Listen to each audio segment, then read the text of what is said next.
while she probably has many favourite horses that have won races outside of the Derby, it's this race that still eludes her.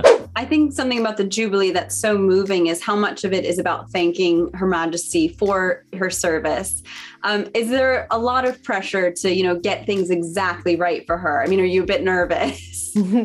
I'm always nervous, and having Her Majesty join us every year puts that added bit of pressure onto all of us because we want to make it right.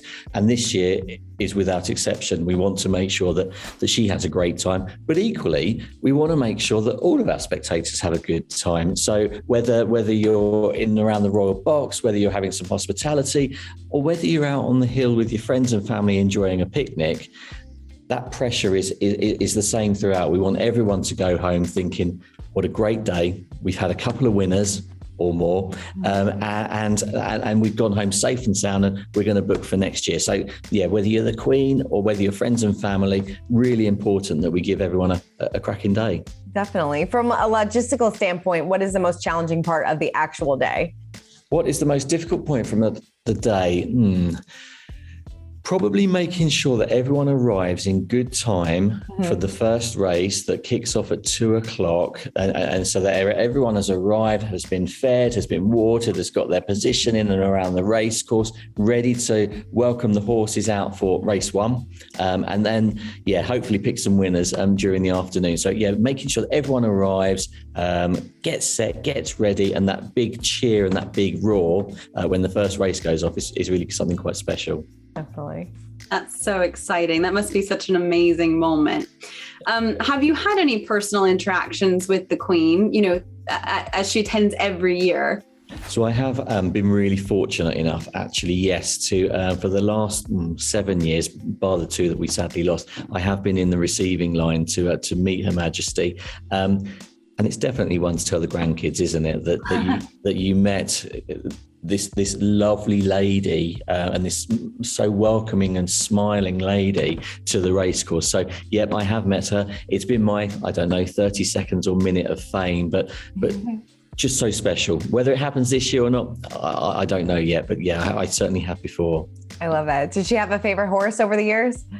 Oh, I think you'd better ask her that question. but I don't know whether you know, it's the Derby is the only one of the 5 classics here in the UK that she hasn't won. So while she probably has many favourite horses that have won races outside of the Derby, it's this race that still eludes her. Oh, we better make sure a win happens for the Platinum. Well, unfortunately, we know that she hasn't got a runner in the Derby this year. She may have a runner in one of the other 6 races on the day, yet to be confirmed. But yes, sadly, it's not going to be this year. Okay, well then she can just sit back and enjoy. No pressure. Absolutely right. Can you tell us more about the other events that take place over the course of the 2 days? Yeah, for sure. Well, and it's actually 3 days this year because the Queen's the Platinum Jubilee celebrations are actually over 4 days. So starting on the Thursday through to the Sunday. And so for our Thursday, it actually starts with the racecourse being open, but much more for our local residents to come and have a look round, the exhibition area, come and share some of their hats that they've been busy making over the last few weeks and doing a bit of a parade. We'll also have some racing punditry, trying to pick a few winners for racegoers on the 2 days. And then that ends on the Thursday evening with the lighting of a beacon that's going to happen across the country. And just outside the racecourse, a beacon helped in part with our local borough council. And so there's this lighting of the beacon at 9:45 in the evening, which will happen across the country, and almost a linking of beacons. That's great because it kind of starts our event off. And then we go into the Friday and Saturday of racing. Ladies' Day, Oaks Day on the Friday, so it's one for the girls, and Derby Day on the Saturday, which is obviously the feature race, 4:30 UK time, and that's where all the focus will be. The thing about the Derby is there is genuinely something for everyone. So yes, we have 14 races over the 2 days, but we also have a lot more. So there's lots of food, there's lots of drink, there's lots of entertainment, and there's lots of things for whether you're an adult, a child, and everyone in between for you to do. So this year we launch our Jubilee family enclosure. So it's out on an area in the centre of the racecourse that we affectionately know as the Hill. And this is where kids adults can come together, spend a day together with your picnic, helter-skelters, carousels, face painting, pony rides, all of that sort of good stuff that goes to create kind of that carnival feel in and around the event that is more than just the key 14 races. So fun. And I know, like you said, I want to be there. That sounds really cool. Seriously. How will you be showcasing the relationship between the Queen and the Derby? Because like you said, this kind of goes hand in hand, this relationship.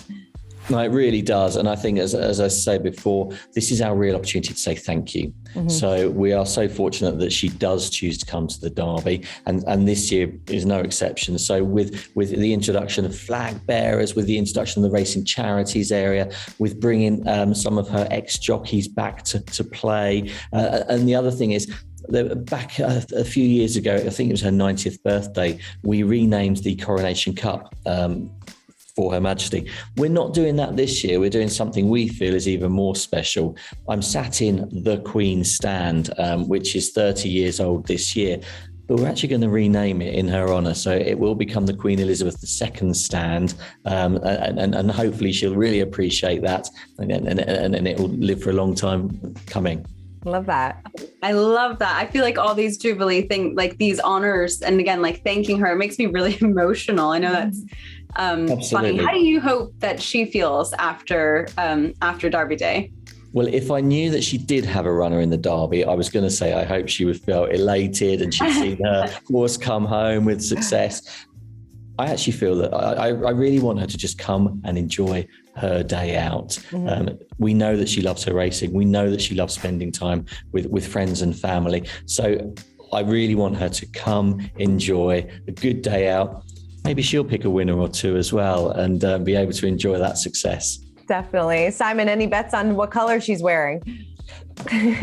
No.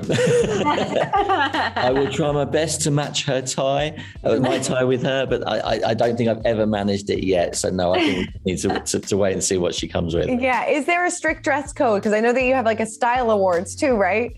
We do. So the 2 days are very different. The Friday is very much dress to impress, the style awards, as you say. So come and enter our style competition, try and be best dressed person, take away a few prizes. It's all great fun, really, really well received. And then Saturday, because of Her Majesty's attendance, becomes a little bit more formal. So if you're in our Queen stand or Queen Elizabeth II stand, you'll be encouraged to wear morning dress, top hat, tails. So really, really formal piece. It's a great photo opportunity. Everyone gets really dressed up, really embraces it, and it looks really quite special. Oh, Simon, I cannot wait to see the photos. I can't wait to see the videos. It's going to be an amazing event. And I know you got to get busy planning and everything like that. So we really appreciate you taking the time. Thank you so much. Hey, you are welcome. No problem at all. Hey everyone, I'm Christina Garibaldi, the host of Us Weekly Celebrity Coverage. Don't forget to hit subscribe for the latest celebrity news, tips, and video. And for much more content, make sure you head on over to usmagazine.com, the official home of Us Weekly magazine.